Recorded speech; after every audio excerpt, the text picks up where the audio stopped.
Hello and welcome to my series on sewing. This is the first of many different types. This one is on pants. If you've seen my recent vlog, you'll know that all my kids are in school and my husband recently made this studio for me. I'm so lucky, and now I get to create many beautiful things hopefully in it. So the first series was actually an accident. I decided to start making, I wanted to do a patchwork series, but then I started making these pants and I decided I didn't want them to be patchwork, so I turned this into a pants series.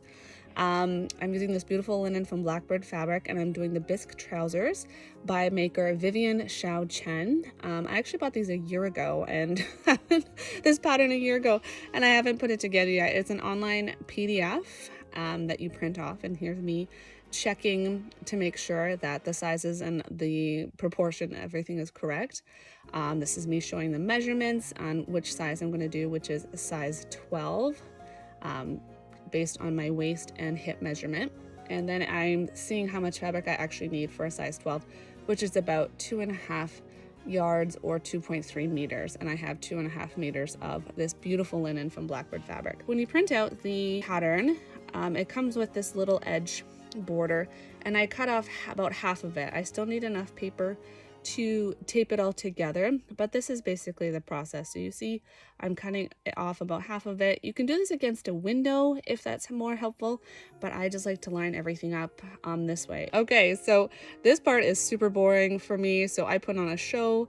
I put on Gilmore Girls. It's fall, so I'm starting from the very beginning, and I'm just getting to work. This takes hours, quite honestly. I prefer a pattern that's already done, but this is a pattern I've always wanted to do, so I'm really excited to get started on it. And then the next part is I pre-washed my linen, and I'm ironing it and getting it ready to lay out to put my pattern pieces on. And I have my baby ironing board to do that with. This pattern called for, I think, wider fabric than what I had, or my fabric was wider, so I kept going to the instructions back and forth to try and figure out how to do this, because I always have layout suggestions, but they didn't work for what exactly I had, so I had to kind of figure things out and finagle things. I'm so glad I did a time lapse for this, because this took a long time as well, but I finally figured it out. As you can see, I start cutting out the side here, and I'm just trying to use as least fabric as possible, so I have enough left for another project, and I think I have enough left for shorts. This is what the shorts look like here. You can just fold that in,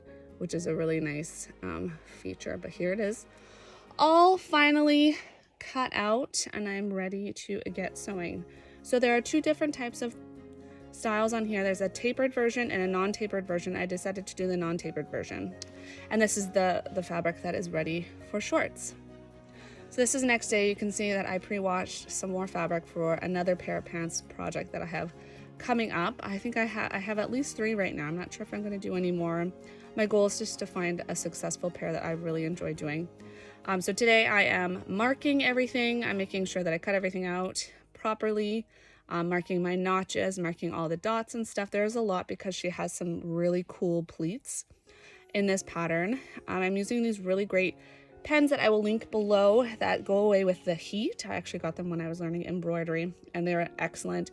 They come in a pack of 3. I have like red, black, and blue, and they work really, really well. And here's me beginning the sewing process. So I have the front pleats done, and then we do the pocket. This part was really satisfying because this pattern is completely new. When you do a completely new pattern, it takes so long, for me at least, to just comprehend how this is gonna go.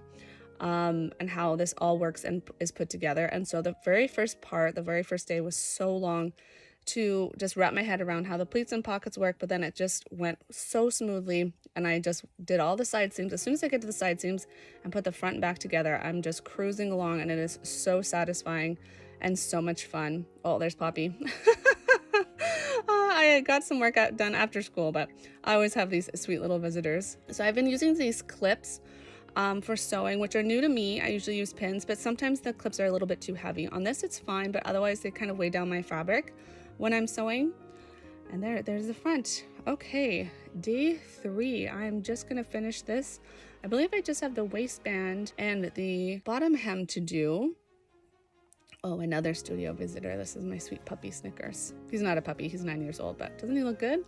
So here we go. We have the waistband on, and now I just need to do the hem. I love the waistband on this. It's like a very thick elastic, and the instructions on this were really good. I thought it was a really beautiful pattern, and this is it. So for me, I thought the end result, I love the front of this. I thought the pleats were very nice. I do think it's a little bit too baggy, too wide, so I wish I had done the more tapered version. This is me showing the parts of this project that I wasn't exactly happy with, and for me it was the edge stitching in the very front. I didn't do it evenly, and I didn't like how it looked, but then I did down this inseam. I really liked how that looked. So overall, I'm really glad I did it. I learned a lot about the pleats, and I thought how she incorporated the pockets was really flattering.